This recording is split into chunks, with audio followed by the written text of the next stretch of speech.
L'interruption brutale du trafic ferroviaire, engendrée par un éboulement de terre en date du 24 décembre 2022, a plongé les populations du Haut-Ogooué et de l'Ogooué-Lolo dans une asphyxie socio-économique sans précédent.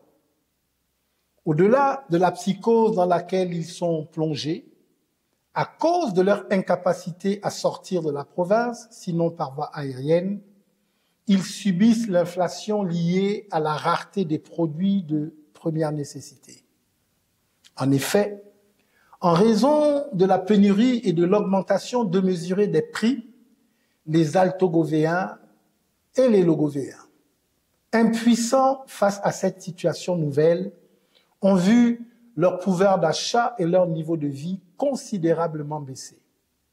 Le carburant, le gaz, le transport, les denrées alimentaires, les médicaments, tout a augmenté. Tout manque aujourd'hui. Comme souvent, des mesurettes ont été prises par ce gouvernement avec pour objectif de répondre à cette urgence. Mais le problème demeure. La situation est insoutenable. Aujourd'hui encore, à Franceville, ce sont les élèves qui sont descendus dans la rue pour réclamer l'intervention des pouvoirs publics. En réponse, le gouverneur de la province du Haut-Ogooué a suspendu les cours pendant une semaine, à compter de ce jour, sur toute l'étendue de la province.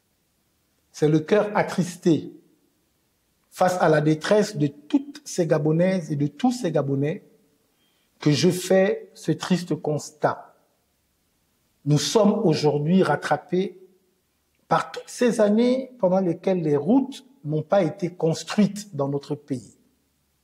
Le régime PDG n'a jamais fait de la route sa priorité. Le Haut-Ogooué et l'Ogooué-Lolo sont depuis toujours très dépendantes du chemin de fer.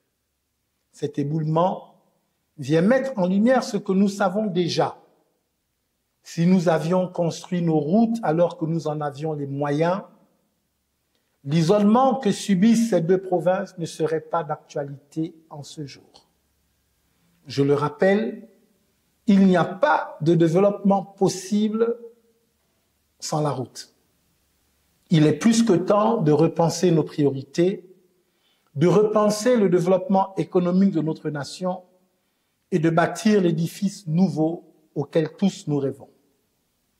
À tous, Altogovéens et Logovéens, Altogovéennes et Logovéennes, j'adresse mon soutien indéfectible. Je suis Mike Joktan, candidat à l'élection présidentielle de 2023 au Gabon.